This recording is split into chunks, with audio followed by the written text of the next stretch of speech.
Hi, guys, and welcome back to another episode of Women in Math and STEM, where our mission is to reach out to as many professionals, aspiring professionals, students, whatever you name it. We try to reach out to them, essentially support the initiative of bringing more women and young girls into the STEM field. So, with that being said, as always, feel free to open up the description or transcript to better follow along, and I hope you enjoyed this episode. Hello, and thank you so much for being able to make it to this episode and sort of talking with me. Just to sort of start off, do you mind briefly introducing yourself, as well as telling us what exactly inspired you to become a math educator, and sort of like throughout your years of teaching and your experience, how maybe your teaching philosophy has changed, shifted, or evolved over time? Great. Thanks. I'm Japheth Wood. I'm a math professor at Bard College and also the director of quantitative literacy here. And I'm heavily involved in math enrichment. I direct the Bard Math Circle, and I've also started I'm reorganizing the upstate New York math team. And previously, I directed the New York Math Circle down in New York City. And I've also been involved with the Hampshire College Summer Studies in Math program, among maybe more things as well. You ask how I became a math educator.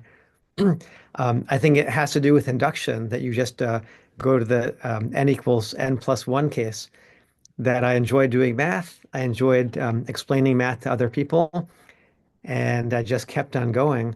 I did a lot of tutoring earlier in my career, and now I just get such a pleasure in seeing or helping others get to that level where they can understand something and things just click.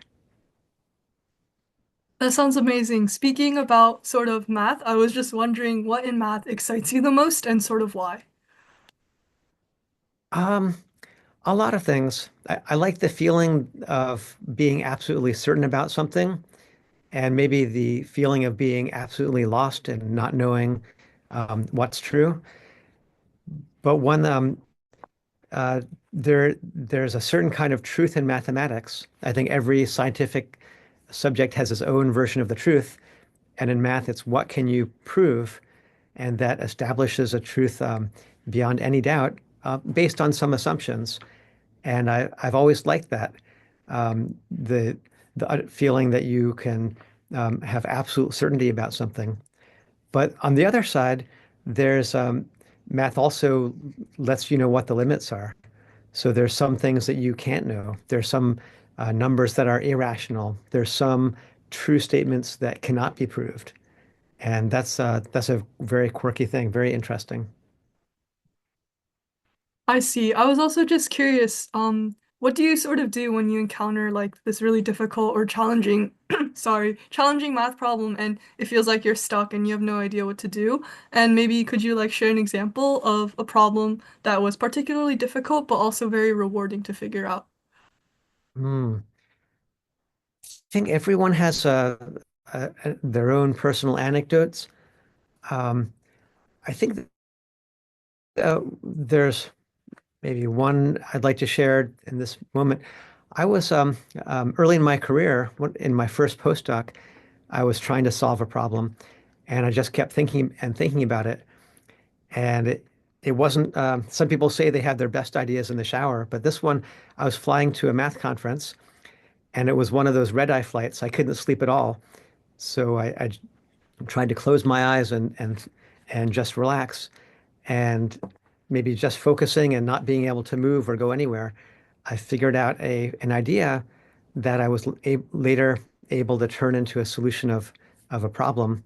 And it was in finite structures of algebraic systems. So something pretty esoteric, but just the idea came to me as an image, and I was able to tease out some ideas from that and make it work. That sounds really cool. I was also just wondering how specifically Bard's College's like liberal arts education maybe enhances or adds to like a student's like math education. Hmm. Well, liberal arts is something different. The math majors I see here, they a lot of them have been interested in math. Maybe it's a secondary focus, but they're really doing things at the undergraduate level that maybe a student like you might do in high school. Um, I see some very advanced and accelerated students who can do a lot without going to a liberal arts college. But one thing that we do here, there's a chance to really look deeply into mathematics and other things. You're surrounded by philosophers and musicians and artists. So there's much more of a blending of different subject areas. And students here, they're required not just to study one specialization, but get a broad education. And so that means math. Some here come to math. They didn't realize they were going to be a math major until college, and that um, but if for more focused students, it may feel a bit too constraining to have to get such a broad education. I see. And then I was also wondering, sort of how do you encourage students who might not know that they're interested in math, who may be discouraged from pursuing math as like a major to sort of explore math and sort of see like test out their limits and see whether or not they like it? Um, it's kind of tough to do that for to take someone who is tentative about math and bring them into the math major. But at Bard, I've seen a lot of students who they didn't come to Bard to study mathematics, and they're kind of shocked that there is a math requirement. Um, a lot of really bright people in our society, they've been traumatized by math, and I think we see some very different experiences. Some have a thrilling time in math in high school and earlier, but for some, it's very difficult. I feel like we're on our way out of the pandemic. Math instruction during the pandemic was probably at the all-time low. It looks kind of like this off computer, a black screen. And a lot of students I'm working with now, they they're looking for something to love in mathematics, but it hasn't treated them very well. So I try to first make it fun, be realistic that um, there's something there for them, but I know that it may it's probably not their primary focus. But give them clear guidelines. Here's what my course is about. Here's what we're doing, and let them engage with it. And always encourage. Um, I don't want to be judgmental. There's so much of a feeling of our self-worth is tied up in our ability to do mathematics. But you can be super smart and passionate and skilled and talented in many ways. And if you're going to take on the challenge to learn about math and it hasn't worked for you before, well, I think more power to you that the world's going to be a better place the more math that you know. But not knowing something, there's no shame in that, and it should be exciting and fun to learn things, have things click into place, but also to make mistakes and do the wrong thing, and get feedback that's useful and encouraging rather than judgmental. I see, that makes a lot of sense. I was also just curious, sort of, how do you make math fun and interesting and sort of appeal to the students? Um, one uh, one sad realization I had is that after a certain amount of time, I realized I'm not the most interesting person in my classroom, and students are much happier interacting with each other, a little bit with me. Um, uh, I'm I always bring in corny jokes and funny things, but it's much more fun for students to work with each other, and just the personal engagement. So more and more, I try to find some excuse every class period for students to work together, to make new friends, to just take on that challenge doing math together. I see. I think you also mentioned before that you worked on or are currently working on like organizing the New York Math Circle as well as the New York Math Team. I was just wondering what exactly inspired you to sort of be more or do more than just like teaching math at Bard's College, and also what that experience was like and how it differs from teaching math in the classroom. Hmm. Okay. Um, that goes back to my personal experience with mathematics as a student. I enjoyed math in the classroom, but the most significant experiences for me were not in the classroom. When I was a kid, I loved playing with geometric toys and finding patterns. Um, and when I got to high school, I joined the math team and I had an experience outside of the classroom that was really challenging. Um, the first time I took a math contest, I did terribly. I think I scored 30%, and I'd never scored so low.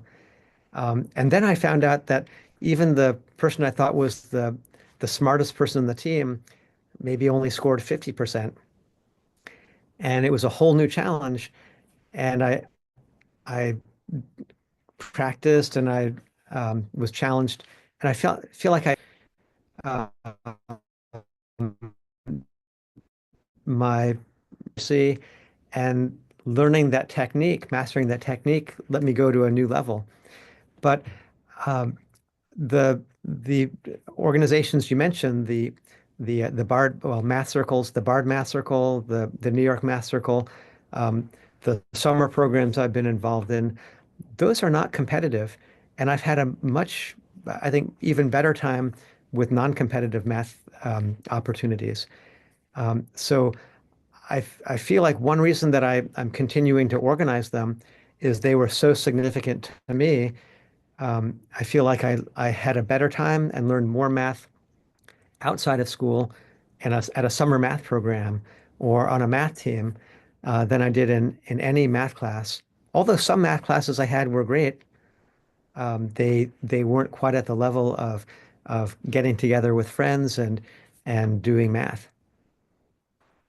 I see. That sounds amazing. And then I guess sort of to end off, I was just wondering what advice would you have or resources or just any suggestions you would have for high school students who are interested in maybe pursuing a career or majoring in math in the future?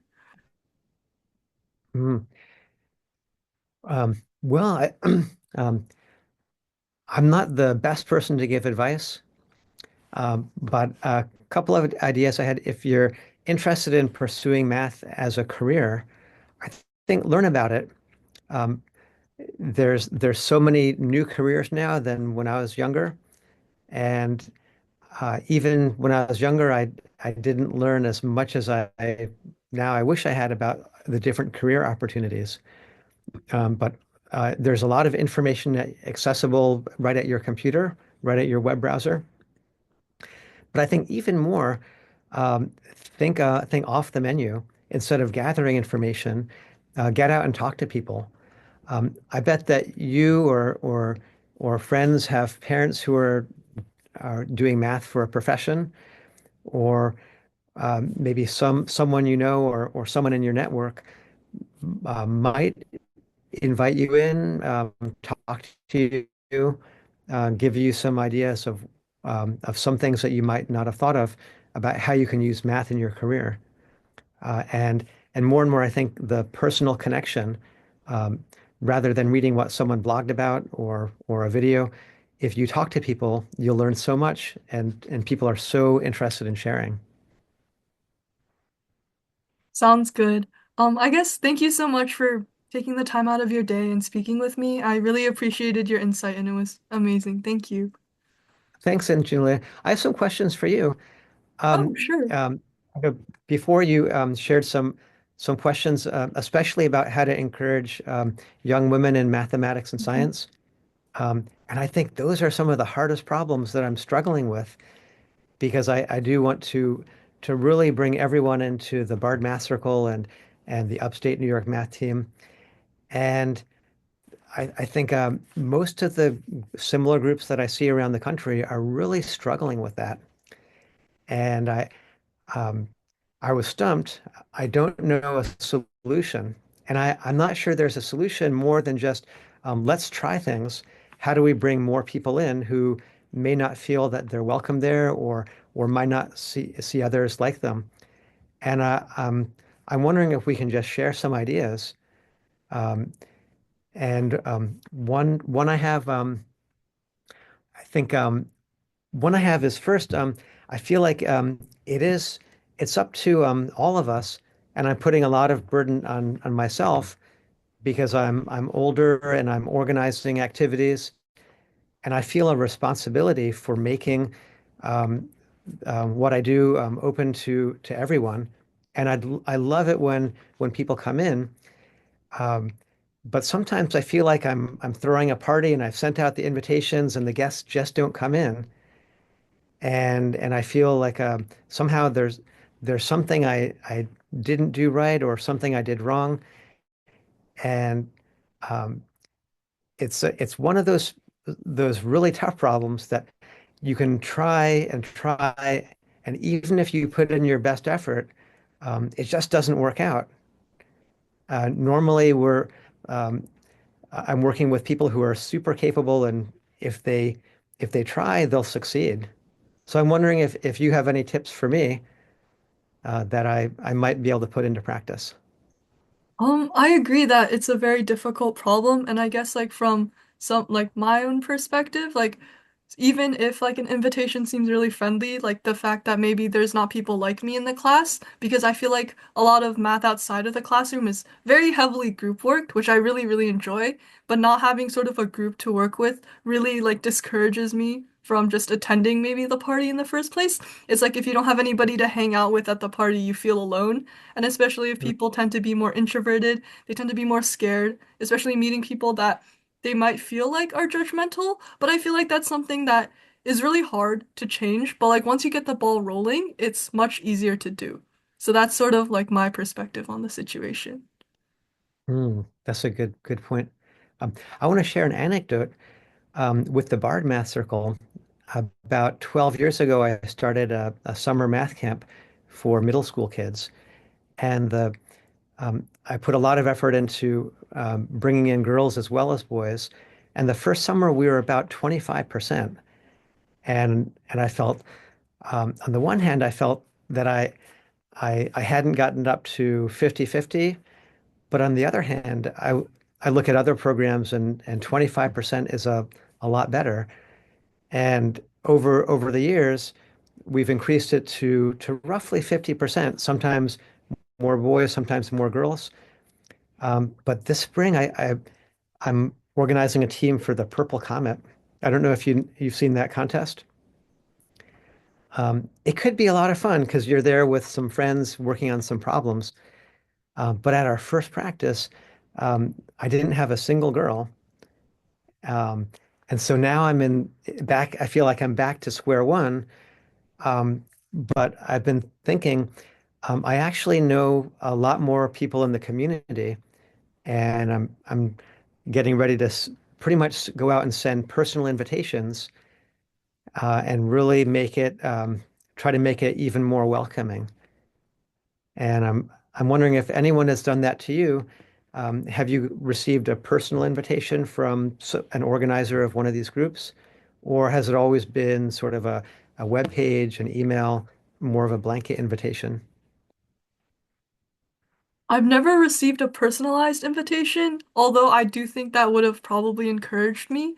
Most of my invitations are from friends. So if I have a friend who's a girl and she's going and she's like, "Hey, do you want to come too?" I usually say yes because I feel like it's more comfortable and it's way more fun for me to go with somebody I know. And I guess like up until a certain point, I realized that like I should just go for the sake of going rather than focus on maybe more feeling more comfortable or having fun because I feel like that's experience that I get to see more math and maybe it's like a part of the process. Maybe I just have to get to know the people on the team. I feel like maybe having events like bonding events beforehand so people get to know each other more would also encourage more girls to show up because I feel like if they get to know the people on the team, then they're less intimidated to compete with them. Because I feel like there's a lot of judgment that comes with maybe not performing well. I know I don't really like doing team competitions because I feel like I bring the team down, but if we can sort of get rid of that feeling and that everyone's in it together, it would definitely encourage more people. That's but that's just what I think. So Oh, great. Thanks for sharing that. Thanks for sharing that. Um, one other observation I have, um, when you go into a restaurant, usually there's a menu and you order food off the menu. And I know a couple of people who, no matter where they go, they always order off the menu. And I think the way I see it now, there's a lot of things in the world that we think that's what you get. There's your choice. But there's some people I know have a way of thinking of I know what I want. It's not on the menu. I'm just gonna make it happen. And I'm a little bit too nervous to do that and ask for something that I don't see in the list. But that's always a possibility. And as someone who organizes activities, I see that more more clearly that um, a group like the Math Circle, it could be anything. There's many ways it could come together, and usually it's the organizers who have a vision and make it happen. But every time I see someone, a younger person, have the initiative to ask for something to be a little bit different, it makes me really excited because it's hard work to create something that you don't see there, but it's totally possible. And I think that you'll get a really good reception most of the time if you ask and help something happen. I really agree with that. I feel like being a part of like math communities where we try new things and do new things or like apply math to things we're interested in or like subjects we're interested in definitely made math a lot more approachable and enjoyable for me. So I do feel like but it's very hard to do, but I really enjoy it. So I feel like maybe like the effort pays off. So Mhm. Great. Great. Well, thank you so much. It was a blast having a conversation, and I'm so impressed that you have a podcast and I'm kind of excited that you put my name in that list with all those amazing people you've interviewed. oh, thank you so much. I love hearing different people having different viewpoints, and my goal is to sort of talk to as many different people as possible to see what I can do to help. Great. Thanks. Oh, thank you. Have a good day. You too. Bye. Bye bye.